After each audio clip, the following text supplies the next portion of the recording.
Mateus capítulo 4, versículo 1. Então foi conduzido Jesus pelo Espírito ao deserto para ser o quê, gente? Por quem? E tendo jejuado, quantos dias? Quantas noites? Teve o quê? Teve o quê? O que ele teve? Bota a mão na barriga e fala, fome. Pode ser profético, olha para esse irmão que está perto de você e fala assim, ó, fome. Vai que Deus toca nele e paga a janta para você hoje. Não é isso? Bate a mão na barriga devagar para não dar problema e fala, fome. Ó Deus, nosso coração está aberto para ouvir a Tua palavra. Se tem uma coisa que eu não abro mão e acredito que Teus filhos não abrem mão é de ouvir a Tua voz. Daqui ninguém sai, daqui ninguém nos tira enquanto o Teu Espírito estiver falando conosco. O Senhor tem liberdade para tratar conosco do jeito que o Senhor quiser. Essa igreja é sua. Esses irmãos são seus, o pregador é seu. Então fala conosco, Senhor. E que quando esse culto terminar, possamos estar mais crentes do que quando chegamos. E mais discípulos do Senhor. Cremos nisso e celebramos isso no nome de Jesus. Quem concorda, diga amém. Amém. Senta aí na moral, hein? Deixa esse perturbado conversar contigo agora, não.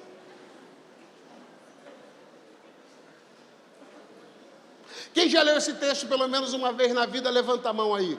Lembrando que a gente leu agora, hein? Então eu vou perguntar de novo, é a tua chance de levantar a mão. Se tu não levantar a mão, significa que nem agora tu leu. Muito ruim. Então eu vou perguntar de novo. Quem já leu esse texto pelo menos uma vez na vida, levanta a mão aí. Acredite, tem gente que não levantou. Tua chance, lê aí rapidinho. 2 domingos atrás, a gente começou essa série nesses domingos de vida, chamada Vitória na Guerra. Nesse texto de Mateus 4, quando Jesus é tentado pelo diabo, após uma cena cinematográfica do seu batismo, a Bíblia diz que após ser batizado, os céus se abriram. Uma luz veio sobre Jesus, o Espírito Santo se manifestou numa forma corpórea de uma pomba, pousou sobre Jesus e do céu, se ouvimos uma declaração poderosa, declaração essa que na primeira semana a gente entendeu, que revelava não só a quem Jesus pertencia, não só a sua identidade, mas também o seu valor e o seu propósito. Do céu a gente ouviu, esse é meu filho amado em quem eu tenho prazer. Incrivelmente Jesus não tinha pregado, orado, expulsado demônio algum, mas o Pai já declarava quem Jesus era, não pela opinião do povo e das pessoas, mas por aquilo que o Pai tinha certeza que era. Após essa cena poderosa, e esse é talvez o primeiro momento oportuno do diabo nos atacar, quando a gente recebe clareza de propósito. Para ser sincero, o diabo não mira em você enquanto você não sabe para que está aqui. Mas todas as vezes na Bíblia que eu achei alguém com direção, todas as vezes que eu leio na Bíblia alguém que entendeu o propósito, é como se a Bíblia apertasse o botão e dissesse, pode começar a guerra. Ah, e tem gente que fala assim, eu não vou muito na igreja não, porque quando eu vou para a igreja começa a acontecer uns troços estranhos. E é o contrário, eu particularmente às vezes entendo que Deus é tão maravilhoso comigo, que Ele usa o próprio capeta para me dar mensagem dizendo, você está no caminho certo, hein? Tem gente que começa uma faculdade, tem problema logo na semana, Deus fala com ele, é essa faculdade, ele começa a faculdade, dá problema, fala, eu acho que não é de Deus não. Ele vai fazer um curso e ele fala, Deus falou comigo desse curso, ele começa a fazer o curso, não consegue pagar o primeiro mês e fala, eu acho que não é de Deus não. Eu vejo pelo contrário, para mim, ventos sopram quando a gente sabe a nossa direção. E aí, o mais importante não é a quantidade do vento e nem a velocidade que eu estou caminhando, mas a direção para onde eu estou indo. E o diabo tem problema com gente que tem direção, e eu te desafio aqui, quando Deus te der direção essa noite, Ele vai te dar. Não tema o diabo que vai se levantar, pelo contrário, se o diabo te visitar ainda essa semana para te atacar, relaxa, fala, o pastor avisou que você ia aparecer, mas que bom que você apareceu, porque é só para confirmar que Deus está comigo, eu estou no caminho certo, e eu não vou parar de jeito nenhum. Alguém está comigo aqui ou não? Não, eu tenho, o diabo tem problemas comigo, se ele bota pressão em mim, eu devolvo o dobro. Quem me conhece sabe, eu tenho um negócio comigo, se a coisa fica feia, aí que eu fico mais feio ainda. A gente está fazendo encontro agora, ninguém pagou o encontro, mas que luta foi para mim fazer o primeiro encontro cobrando R$150. O segundo a R$ 120. O terceiro com R$ 80. Aí eu falei, cara, o problema é que eu estou de dinheiro. Sabe como que eu vou resolver? Vou botar de graça. Caramba, tu acredita que ficou de graça? Acabou o problema? Acabou o problema. Porque se o diabo queria me perturbar com o assunto dinheiro, eu falei, meu irmão, você não vai me parar com dinheiro ou sem dinheiro, eu vou para cima de qualquer jeito. Ele falou, é melhor deixar eles fazer encontro mesmo, deixa eles passar, porque o cara não vai parar. Tem gente que na pressão cede. Olha para o lado e fala, irmão, você cede na pressão ou você fica mais forte nela? E é o outro momento oportuno que o diabo encontrou para atacar Jesus, que é quando ele vê Jesus sozinho. Eu te recomendo assistir essa mensagem. A pastora dessa igreja pregou demais. E Deus falou muito com a gente domingo passado. Todas as vezes que o diabo vê alguém escolhendo estar sozinho, ele olha e diz, é minha janta. Eu vou fazer o que eu quiser com essa pessoa, porque o solitário, o diabo isola para bater. É uma frase que você vai ouvir muito aqui na Vinde. E o diabo gosta de fazer essas coisas. Tem gente que fica maluco, pastor passou por mim e não te viu. Eu não vi você e mais uns 100.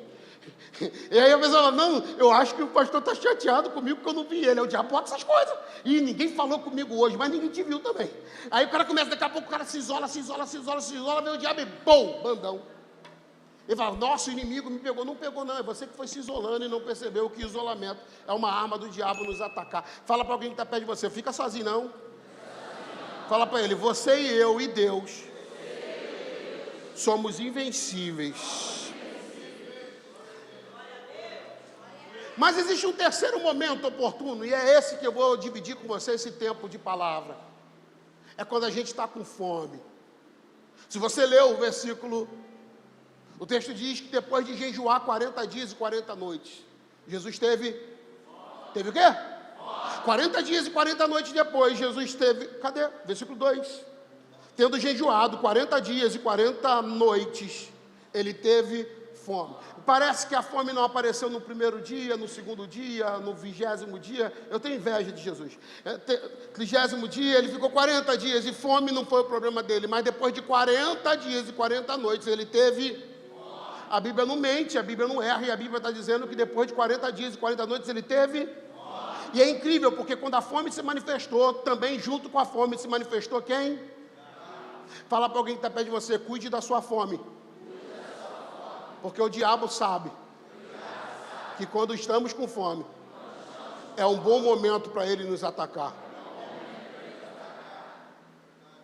Fome. Fome. Quando ele viu Jesus com fome, ele falou, opa, minha chance, porque ele está com fome. Eu falava de manhã aqui, a fome ela te deixa sem critério. Eu não sei como você funciona com a fome, mas eu, com fome, eu não tenho critério. Eu, sem fome, com calma para escolher onde eu vou almoçar, eu escolho qual restaurante eu almoço, eu escolho qual comida eu peço, eu espero, eu com fome. Vai perguntar a Priscila. Eu com fome, eu aceito qualquer coisa. E a Priscila aprendeu isso. Ela espera eu ficar com muita fome para dizer, poxa, só dá para fazer um ovo agora. Eu digo, então vai! Porque com fome eu não tenho critério. Com fome eu cedo. Com fome, rapaz. Eu tenho um hábito com Priscila de comprar comida em casa. E graças a Deus, sempre sobra. A gente não come até acabar, não. Sempre sobra alguma coisa. E aí tem semana que está muito corrida a vida da gente. Ou viagem, ou agenda, ou a igreja. Está muito corrido. Então praticamente quase todos os dias a gente acaba comprando alguma coisa. Ou é a quentinha do almoço que sobrou alguma coisa. Ou é um Sansei que sobrou alguma coisa que eu fui comprando e foi ficando lá. Quando eu estou tranquilo, sem fome, eu falo, é ruim de eu comer esse troço requentado, hein? E eu ignoro. Falo, Priscila, qualquer hora vai estragar, tem que comer esse troço aí, Deus me livre. Esses dias minha mãe fez uma feijoada na casa da minha irmã, eu olhava para a feijoada e falava, não quero feijoada não, deixa isso aí, troço requentado, só Deus sabe. 3 da manhã,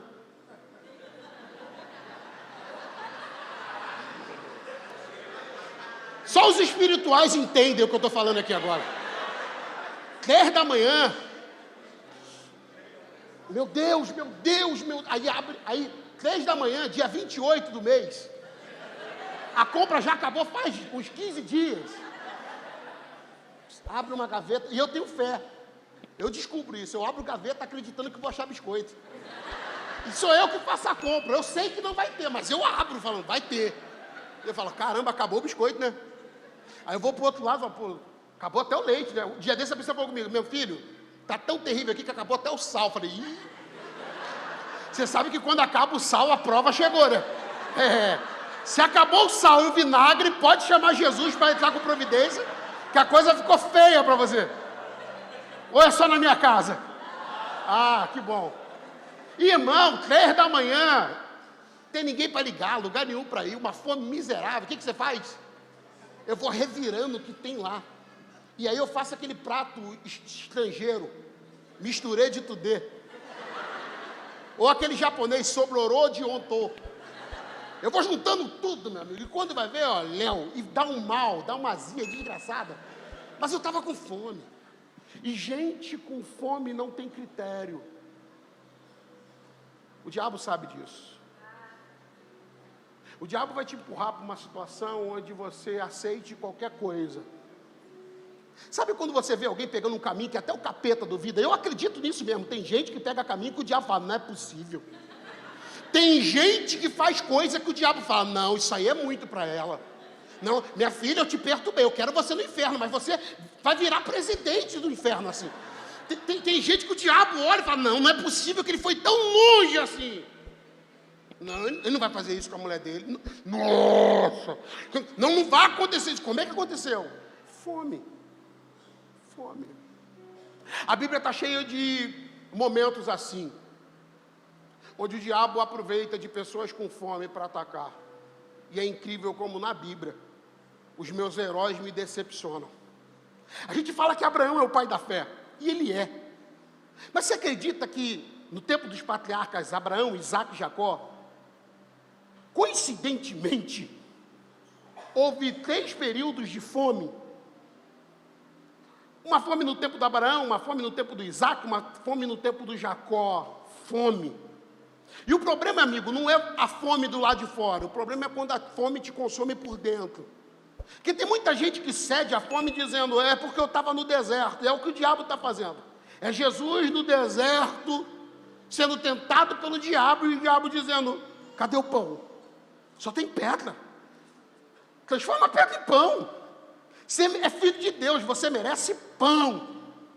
Você não pode ficar nessa vida de pedra, de deserto. E o diabo cria uma narrativa que a gente começa a acreditar que a gente merece alguma coisa melhor do que o cenário que a gente está. Quando, na verdade, biblicamente falando, o que importa para Deus não é os cenários ao nosso redor, mas é os cenários no nosso interior. Porque a prova vira prova quando ela entra para dentro de mim. Mas se ela estiver do lado de fora, é só um deserto que está passando. Mas eu não me tornei deserto. É só uma prova que eu estou passando, mas eu não me tornei a minha prova. Mas tem gente, meu irmão, que quando ele entra no ambiente da prova, ele arruma um jeito de pegar a prova para ele, e ele vira a própria prova.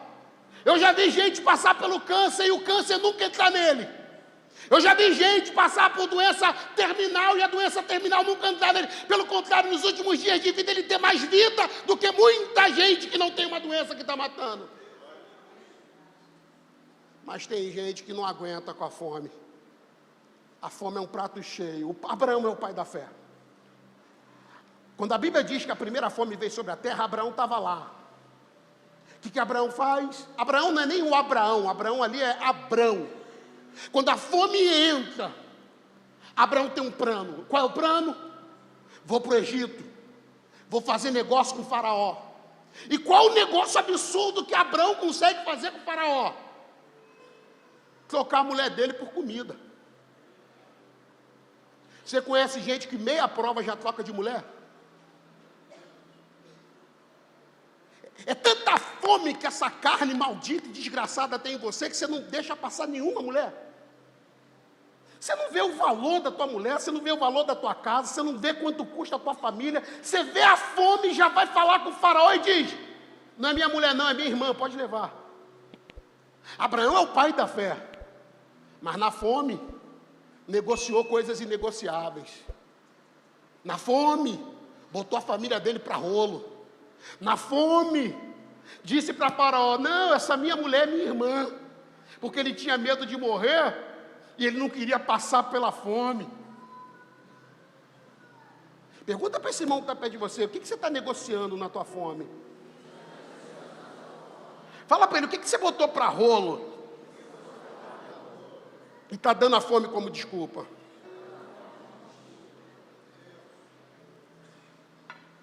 Você acredita que o cara teve coragem de dizer que a mulher dele é irmã? Alguém vai dizer, não, pastor, porque é minha irmã. É mulher dele, cara. Depois de Deus, a segunda aliança dele é a mulher dele. E eu fico apavorado com gente que troca alianças eternas por pão. A gente está vivendo um tempo onde as pessoas fazem tudo por prazer. Prazer é a tônica desse tempo. Essa geração, ela é hedonista, ela faz tudo por prazer. E se tem uma frase miserável que domina o coração e a ideologia da minha geração, não faz mal se te faz bem. Não, se te faz mal, se te faz bem, que mal tem. É daí que vem aquela música que os pagodeiros estão cantando agora. Se teve sentimento, não é adultério. Essas coisas que a gente está ouvindo, o cara canta, tu fala, nossa! Porque se deu prazer, se foi gostosinho, é de Deus. Porque eu fiquei bem. Está morrendo, mas ele diz, eu fiquei bem. Uma geração de prazer por prazer. E o cara não percebe que de prazer em prazer ele está morrendo. Ele está matando, ele está destruindo, ele está afundando. Eu vejo os homens com problema de pornografia e o cara fala, não, pastor, é só uma masturbação. Não, pastor, só botei o olho para cobiçar uma mulher que não é minha. O cara não tem força para transar com a mulher dele. Fraco, não aguenta. Não aguenta a mulher que ele tem, não aguenta. E eu tenho que orar, dizendo, Jesus, ajuda o irmão a pegar a mulher que ele casou, Senhor. Eu tenho. Eu, como pastor, tenho que falar, Senhor, levanta o caído, pai. Desperta o que dorme. Sacode a roseira ali, meu pai. E o cara está lá. E o cara diz, não, é só imoralidade. Só que essa imoralidade arrancou dele uma força. A imoralidade dele vai fazer ele ir para a cama quebrado. A imoralidade. Ele diz, não, é só uma imoralidadezinha. Vai fazer ele tratar como qual? Abraão falou que a mulher dele era irmã e botou para rolo para não morrer. No caso do Abraão, Deus foi misericordioso, porque Deus visita Faraó na madrugada e fala para Faraó o que Abraão não foi homem para dizer. Não toca nela não, porque ela é casada. Tem gente casada que Deus tinha que mandar um recado para o amante para falar, pelo amor de Deus, ele é crente. Não toca não, sabe por quê? Porque é casado. E vou te falar uma coisa, se você tocar nela, você vai mexer comigo, eu vou te quebrar. Faraó gostava de uma coisa mais do que de mulher, o trono dele. Ele acordou de manhã, chamou Abraão para conversar e falou, você está maluco? Você está dizendo que a mulher é tua mulher e é tua irmã e Deus falou para mim, Deus levantou o tapete, Deus disse para mim quem você é. Aí a gente pensa, caraca, agora está vendo? Deus entrou na causa dele, ele venceu e agora vai sair de lá rico. E saiu rico mesmo. Só tem um detalhe. Quem escolhe o seu prazer para matar a sua fome da sua carne, sempre vai levar bagagem e consequência de pecado. Não, passei batido, até prosperei. Passei batido, até não parei na cadeia. Passei batido, meu marido nem descobriu. Ei, passei batido, o pastor nem sabe. Ei, passei batido. Calma, H vai contigo na tua bagagem. Você sabe quem é H? H é a escrava, que na hora de ir embora, Faraó fala assim, vou te dar servas também. H é a mulher que vai deitar na cama da sua senhora Sara com seu marido. H é aquela que vai gerar Ismael, que leva o mundo para essa divisão de filisteus, de árabes e israelenses. H é a mulher que deita com Abrão, porque não respeita a sua senhora. Você acha normal que há 6.000 anos atrás uma mulher conseguisse ter empoderamento suficiente para deitar na cama de uma mulher que é sua senhora? Alguém vai dizer, não pastor, mas era um acordo de gerar um filho. Lê a história toda, para ver se vai ficar no acordo. Lê a história toda para você ver se H não vai peitar a Sara. Se H não vai falar de igual para igual com Sara sendo escrava. Você quer saber quem criou isso? Não foi H não, foi Abrão, quando ele mandou lá no Egito que o casamento dele era fraco. Você quer saber quando descobriram que o teu casamento era fraco? quando você negociou coisas inegociáveis. Uma delas é afirmar que a tua mulher é tua mulher. Tem cara que está juntado com a mulher há 20 anos e não sabe por que a mulher não respeita ele. Nem nome para ela você foi homem para dar, pô. Aí fala, nossa, amigado com fé, casado é. Nossa, não sei porque ela é possessiva, é ciumenta. Ela ainda, estou 20 anos com ela e ainda tem problema com a minha ex. Porque para ex tu deu nome, para ela você só deu uma cama e um sexo zoado.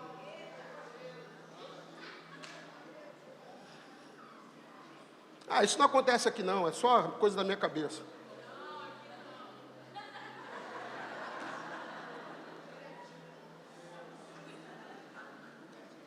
Vocês estão aí? Na fome, o cara negocia o inegociável. Para não morrer, ele diz que a mulher dele é irmã dele. H vai na mala. E lá na frente, H vai fazer o que faz, porque ela sabe que o casamento do Abrão é fraco. Irmão, é muito triste. E eu vou falar isso com sinceridade. Tem solteiro aqui? Transa não. Respeita essa garota até o final e anota o que eu estou te falando. Anota.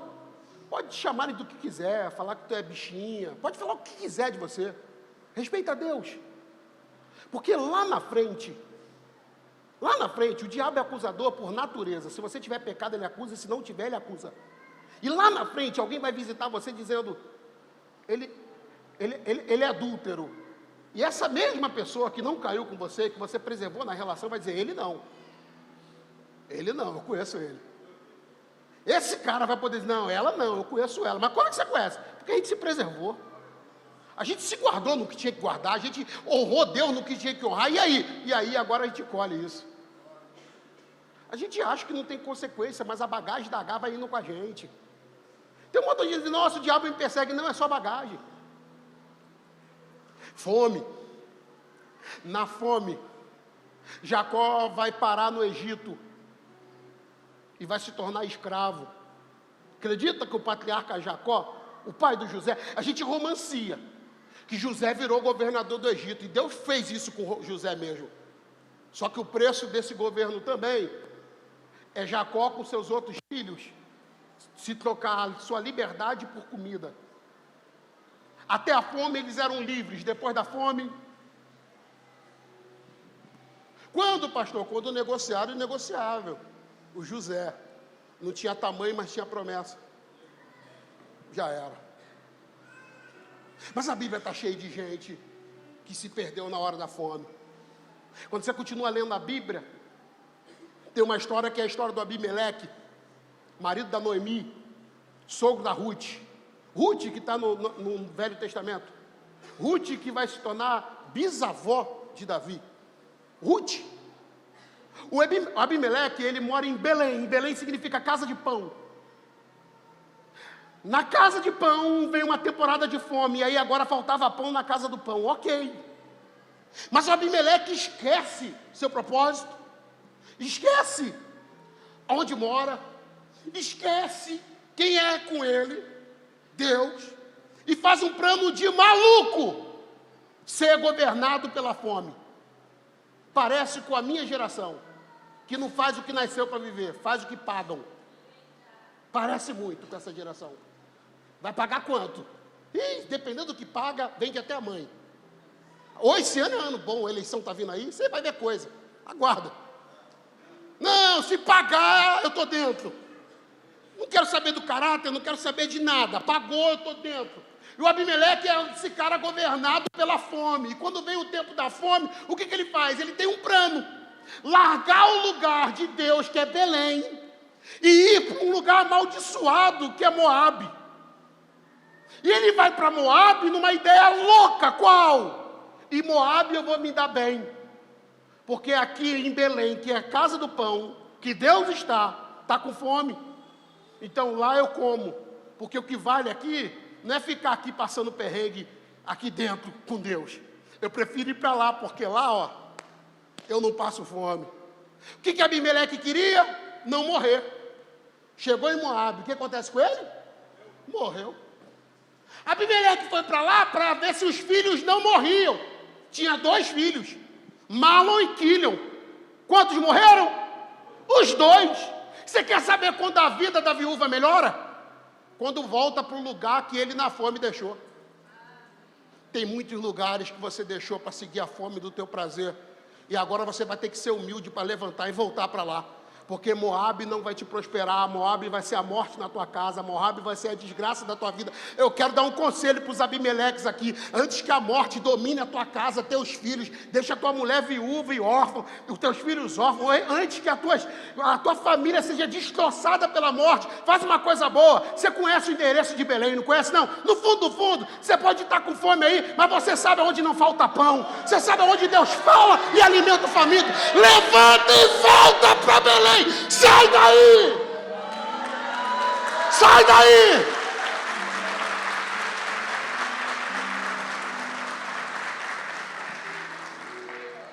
Fome?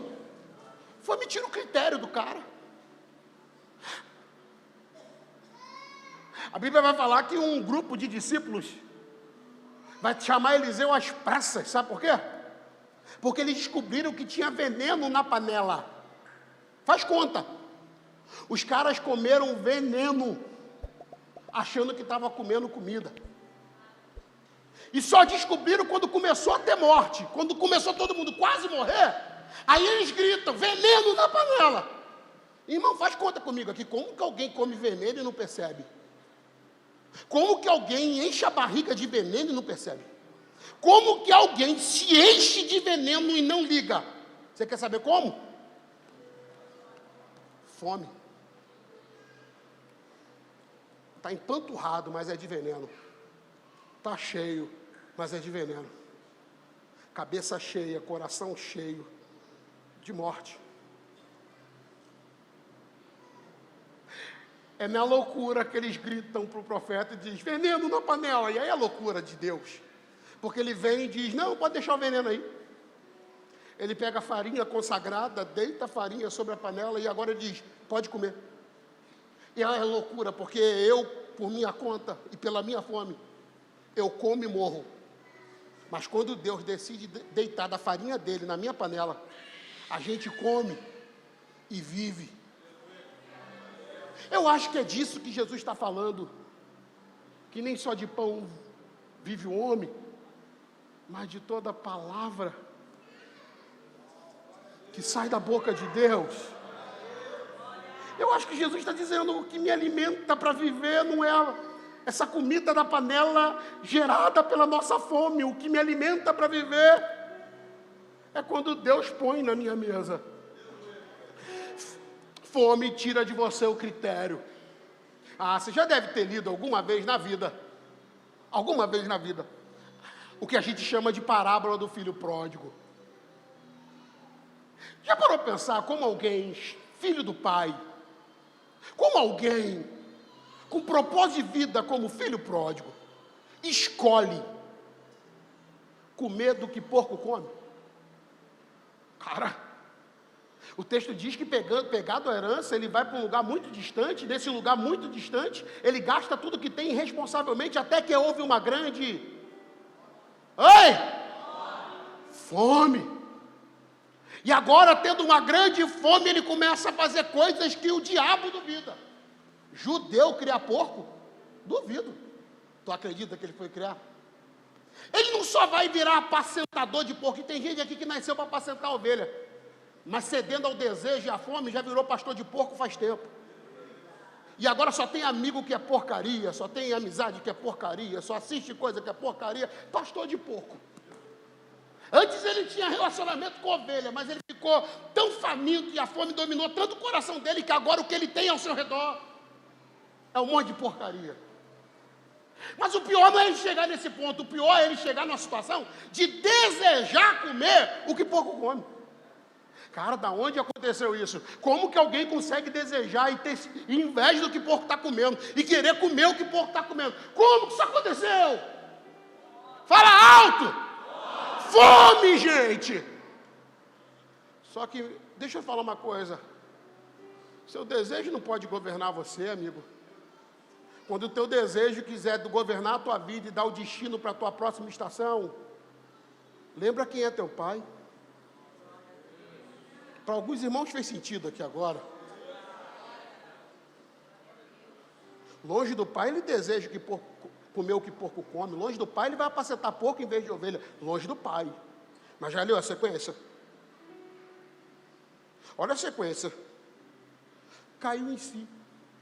Como é que é cair em si? Lembrou da sua identidade. Qual é a identidade dele? Não, esse é o seu propósito. A identidade é quem é seu pai. Porque eu não vivo para o meu nome, eu vivo para carregar o nome do meu pai. E caindo em si disse, quantos... Em outra versão aparece a palavra servo. Ele começou a comparar a vida dele com gente que nem filho do pai é.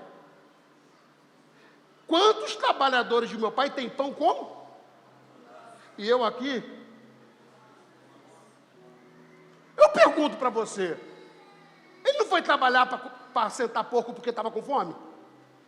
Gente, ele não foi para lá porque estava com fome? Por que ele continua com fome?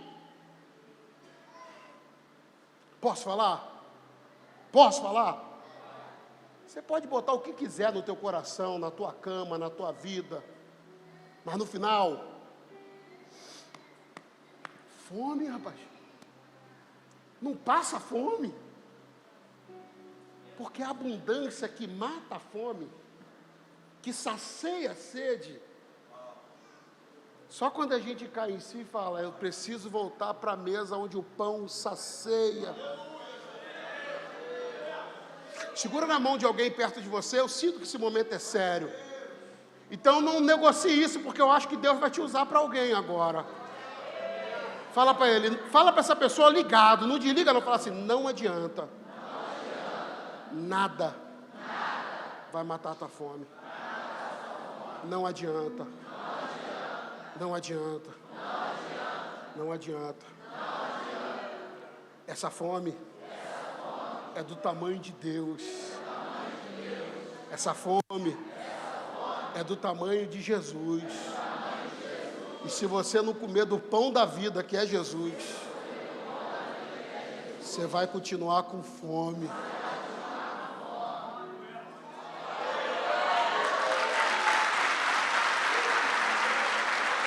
Fome.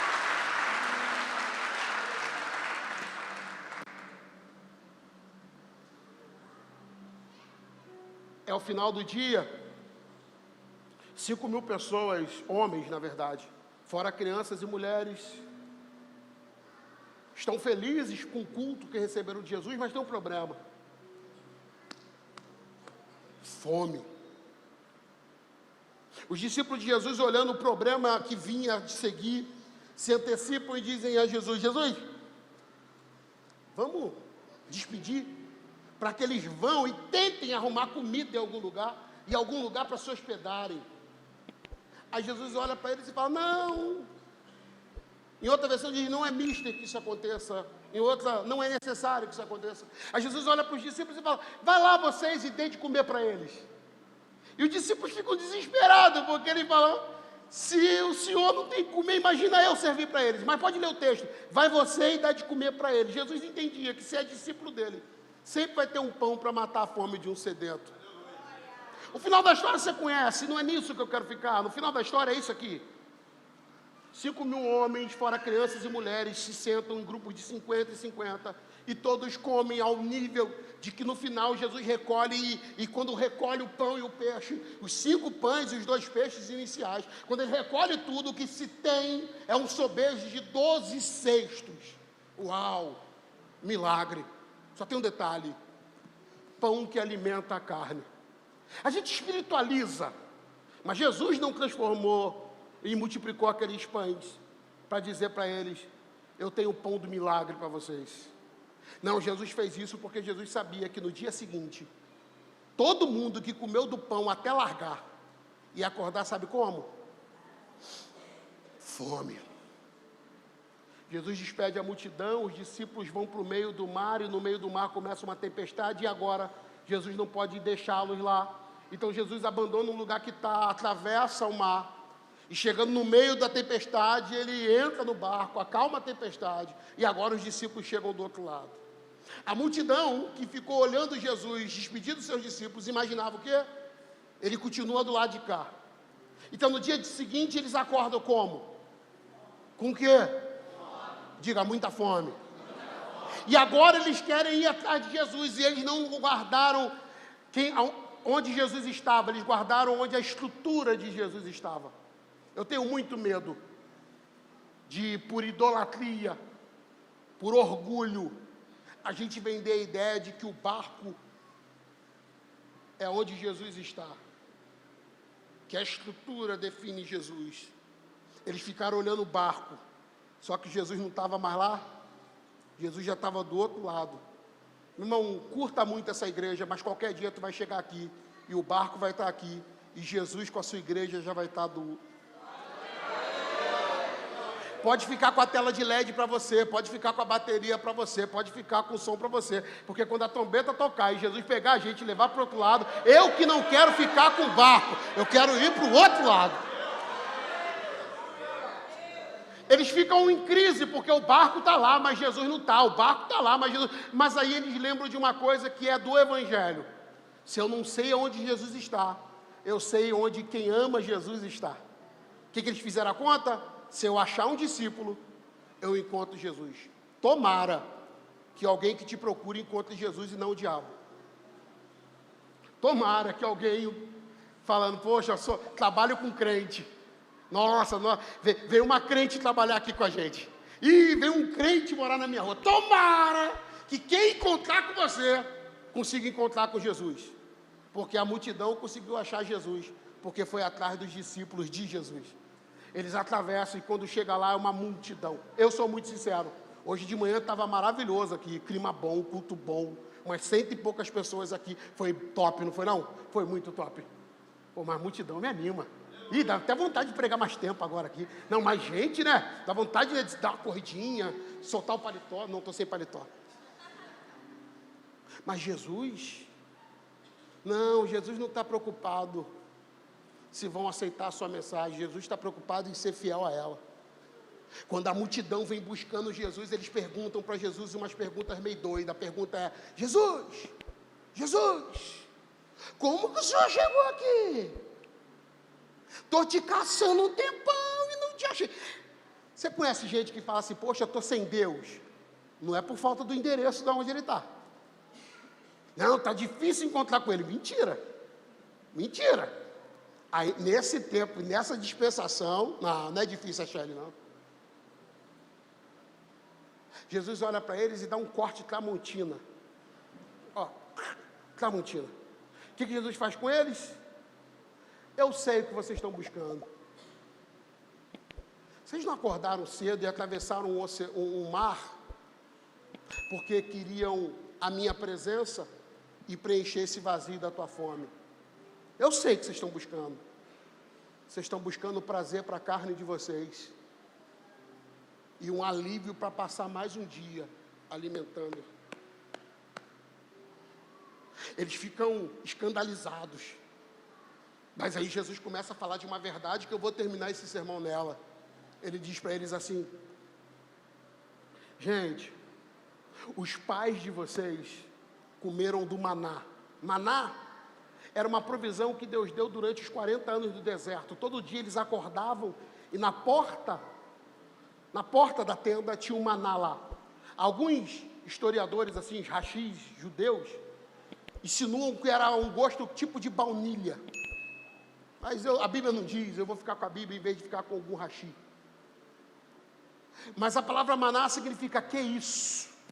Então, todas as vezes que eles abriam a porta, eles tomavam susto, porque o jeito que aparecia o maná lá era milagroso. Então eles olhavam, que isso? Que isso? E por 40 anos eles comeram do maná e não morreram no deserto. Os fiéis não. Aí Jesus olha e fala assim, cadê seus pais? Cadê seus pais? E todo mundo fica olhando para um lado e para o outro, dizendo, morreram. Aí Jesus começa a tocar em coisa sagrada para a gente religiosa. Maná faz você sobreviver, mas não sacia a tua vida para a eternidade. Ontem, quem estava lá no meu culto, aí todo mundo, gostou do pão? Gostei, o pão do menor, legal. E o peixe? peixe. Oh! Gostou? Gostei. Estou doido para comer o pão de novo, Jesus. Faz de novo um milagre aí para a gente comer o pão. Então, qual de vocês acordou com fome hoje de novo? Aí todo mundo...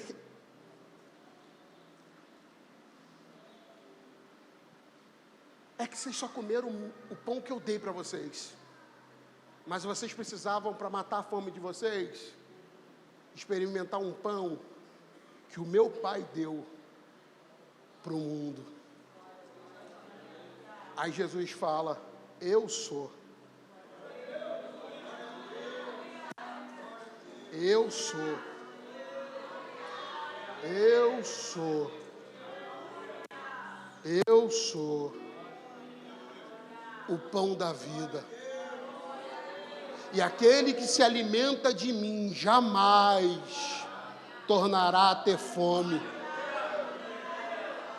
É que você escolheu alimentar essa carne. Você foi para a academia, ganhou bíceps, tríplice, quadríplice, tríplice.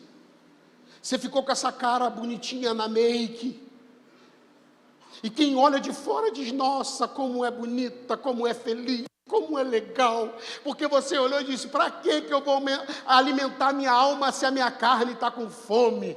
Então eu vou alimentar primeiro o meu corpo, e depois eu penso na minha alma. E agora você é essa pessoa, com corpo escultural, com uma imagem produzida para quem olha no Facebook, no Zap, no Instagram, no TikTok, diz, vai tudo bem.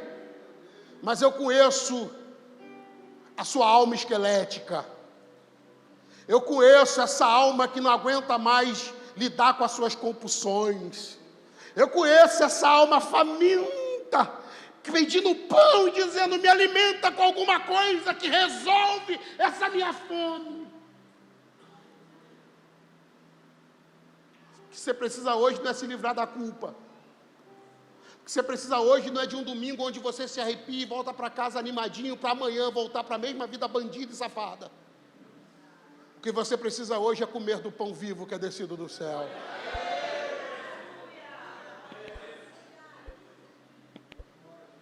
O diabo diz a Jesus, se tu é filho de Deus, transforma essa pedra em pão.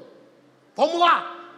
Se tu é filho de Deus, pedra em pão. Bora! Se tu é filho de Deus, mostra pra gente que Deus é contigo e que você está bem. Cara, essa é a geração que pula do penhasco dizendo, Deus vai mandar um anjo porque Ele é comigo. Deus tem que me dar vitória porque Ele é comigo. Deus tem que me exaltar entre os meus para mostrar que Ele é comigo. Acorda!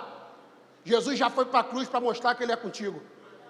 Se a cruz e o Calvário não é suficiente para você saber que Jesus é contigo, talvez o terceiro dia Ele ressuscitando deveria ser suficiente para você. Talvez o revéu do templo se rasgando de cima a baixo deveria ser o suficiente para você. E o cara está dizendo, faz mais alguma coisa. E você dizendo, já fiz. Eis aí o pão vivo que é descido do céu. Qual é o problema do pão vivo que é descido do céu? Que é para comer o pão vivo que é descido do céu, você tem que morrer. O que o diabo está propondo para Jesus? 40 dias e 40 noites sem comer? Você vai morrer. O que o diabo não sabe, ele já está morto. Para de jejuar. Come logo um pão. Transforma a pedra em pão, senão tu morre. Tadinho de você. Você vai morrer. O diabo teve pena de Jesus algumas vezes. Nesse deserto, ele queria que Jesus transformasse pedra em pão. Quando Jesus revela para Pedro que precisava morrer, Pedro vai dizer, tomado pelo diabo, que isso nunca te aconteça. Jesus diz, para trás de mim, Satanás. Quando pendurado na cruz e pedindo água, e lhe dão vinagre, e debochando dele, alguém diz com voz do inferno, se tu é Deus, pula daí. Desce daí. Sempre tentaram facilitar a vida de Jesus. Mas Jesus nunca teve problema em morrer. Porque Ele é o Cordeiro de Deus, morto pelos nossos pecados, antes, muito antes da fundação do mundo. É por isso que quando o João vê ele, diz: eis aí, gente, o Cordeiro de Deus que tira o pecado do mundo. Quem quer transformar pedra em pão está dizendo para si mesmo: poxa, se eu comer do corpo de Jesus, eu vou ter que matar a minha carne. Essa carne que está apodrecendo em vida. Essa carne que faz você ter uma alma desfiando todo dia. Essa mesma carne que não é confiável, que se te coloca só em furada. E aí você vem para um culto desse e diz: eu prefiro o quarto da depressão. E tem um monte de gente que diz: pastor, eu estou com os probleminhas aí, mas eu vou resolver. Não é problema não, nem. É pecado mesmo. Você não tem problema com imoralidade, você tem problema de pecado. Você não tem probleminha, você tem pecado. Não é só imoralidade sexual, compulsão, jogatina. Não, é pecado mesmo. Não, é porque eu fiquei meio desanimado. Não foi desânimo não, foi pecado mesmo. Não, é porque... Sabe, né, tem hora que a gente esfria. Não sei não, irmão. Na verdade eu sei. É só pecado. Não é frieza, não é desânimo, não é olhar para mim torto. É só uma coisa: aquilo que você alimenta fica forte. Tua carne está gritando porque todo dia você está dando comida para ela e Deus está dizendo: mata ela. Jesus olha e termina aqui, ele diz: nem só de pão viverá o homem, mas de toda palavra que sai da boca de Deus. Coloca a mão no seu coração.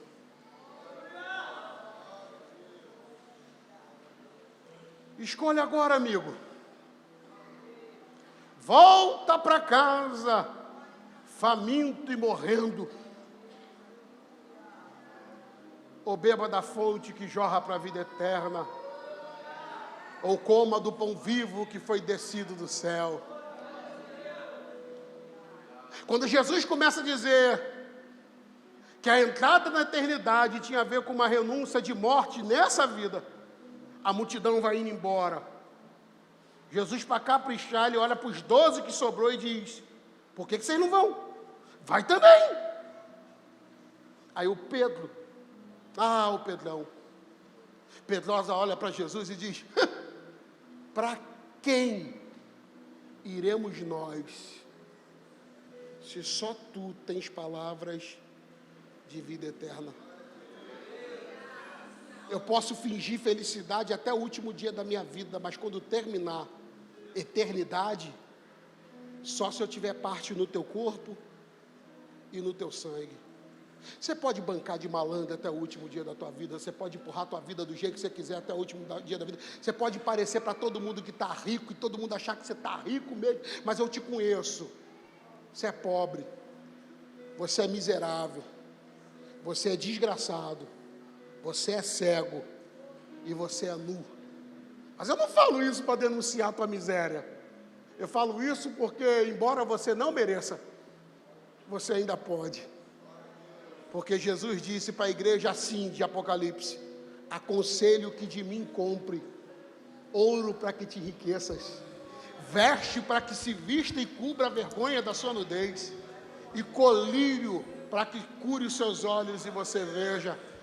Essa noite aqui, o Jesus das Escrituras está dizendo: eu tenho vestes limpas para cobrir a tua história, eu tenho colírio para abrir os seus olhos, eu tenho a riqueza que o mundo não tem, mas melhor, eu tenho um pão para matar a tua fome e resolver para sempre. Coloca a mão no seu coração e feche os seus olhos e me ouça nos últimos 60 segundos que eu tenho. Mas me ouça nos últimos 60 segundos que eu tenho. Pastor, não tem palavra para falar o que eu falei. Acorda. Eu não conheço a tua vida como você pode achar que o diabo está insinuando para você. Eu não tenho força e nem capacidade para fazer você sentir o que está sentindo e ser revirado como está sendo revirado. Escuta! Você vai continuar com fome, porque só tem um pão que mata a tua fome. E o diabo vai continuar fazendo de você o que ele quiser, porque a fome vai continuar te governando. Mas se o Espírito Santo te trouxe aqui essa noite, se a palavra dele foi melhor do que a minha, mas infinitamente melhor do que a minha, e entrou no teu coração agora, e a Bíblia diz que a fé vem pelo ouvir e ouvir a palavra de Deus, então receba a vida agora, para sair desse buraco, para sair desse vazio, para sair dessa sequidura da alma,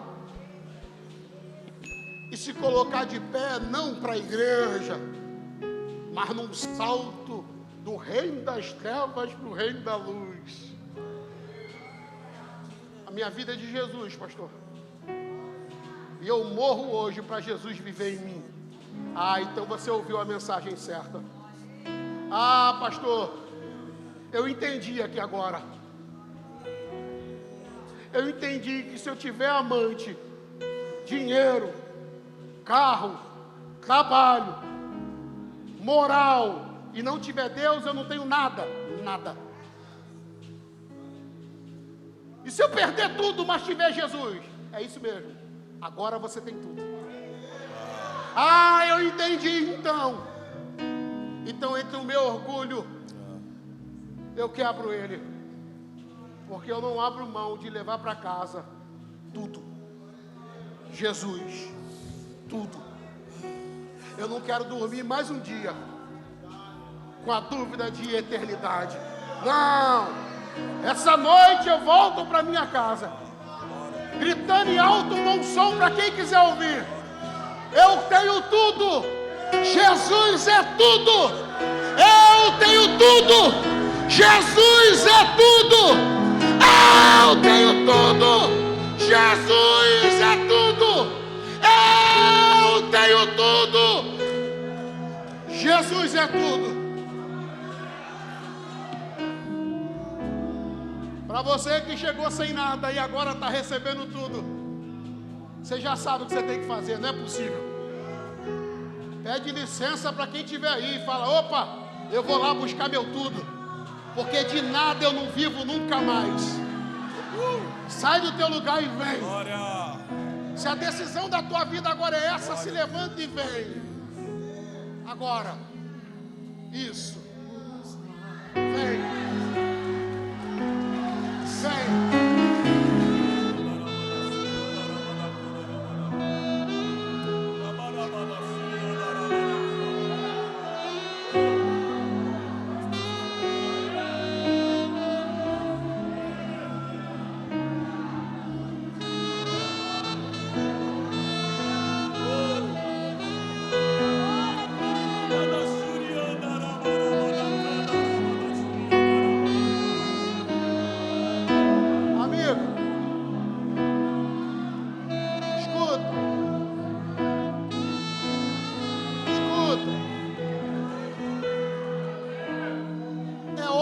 Uma escolha que você pode fazer agora. Mas eu vou falar para alguém aqui que está me ouvindo. Se eu soubesse quem é, eu falaria. Eu não faço ideia de quem é. Mas escuta com o ouvido bom. O seu valor não é o que a tua família diz de você, e nem o quanto você acha que vale. Quem tem mania de aparecer no nosso presente, apontando o passado e cancelando o futuro, é o diabo. E geralmente nessa hora ele fala: você não vale, você não vale, você não vale. Mas deixa eu te falar uma coisa: você vale tanto, mas tanto, que Deus pegou a coisa mais cara que ele tinha, que era Jesus, e deixou ele derramar até a última gota do sangue dele por amor a você. Agora escuta, óbvio que você pode rejeitar esse amor agora. Você pode dizer: eu escolho o pecado porque eu não quero o perdão, eu não quero uma vida nova nele, eu não quero Deus habitando em mim. E eu não estou falando dessa experiência mística que você fala que tem Deus no teu coração. Tem Deus no teu coração e a carne te governa. Tem Deus no teu coração e virou ninho de demônio. tem Deus no coração e chora, mas não consegue se render no altar dele. Não minta para você. Mas você é cara. Você é caríssimo. E vai ser uma tragédia. Algo tão precioso como você se perder na eternidade, porque não conseguiu se quebrar para abraçar um Deus tão amoroso, que decidiu encontrar com você essa noite e dizer: deixa eu matar essa fome. Eu entendo você chorar aí. Eu sei. Dói. Mas Deus não abriu essa ferida para dizer: tá vendo como você está longe de mim? Deus abriu essa ferida para dizer: tá vendo como sem mim é doído? Mas comigo vai ser maravilhoso. Eu não sei quem é você, mas se você teve coragem de abraçar o pecado e largar Deus, agora tenha coragem pela fé de abraçar Jesus e o seu perdão e começar a melhor estação da tua vida. Se levanta e sai daí. Um já está vindo, outro já está vindo. Sai daí, vem. Cadê? Vem. Vem.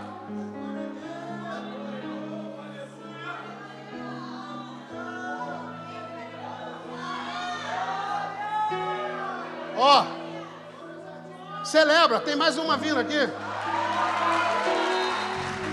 Não é possível que você está cansado de ver gente sendo restaurada.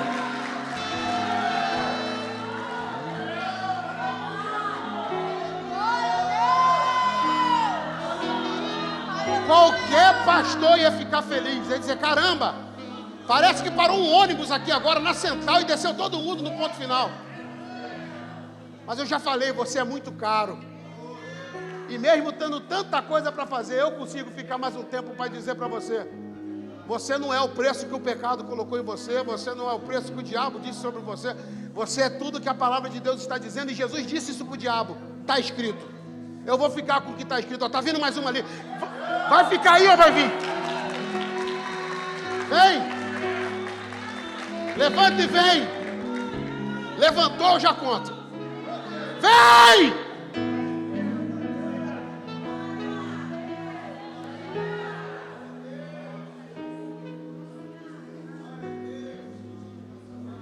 Glória a Deus. Quero esse pessoal tudo em grupo de vida, hein? Terça-feira, você tem que levar eles para o teu grupo de vida. Arrasta para o teu grupo de vida. Leva para lá.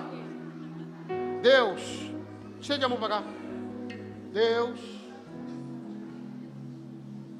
é a tua palavra. Palavra essa que não volta vazia e que aviva o mais morto dos homens. Estabelece um tempo favorável sobre eles agora. Cumpra neles a sua promessa. Nós te celebramos confiando no teu amor, na tua graça e nesse tempo favorável sobre eles. Assim oramos em o nome do Pai, do Filho e do Espírito Santo. Alguém consegue dizer amém? Amém.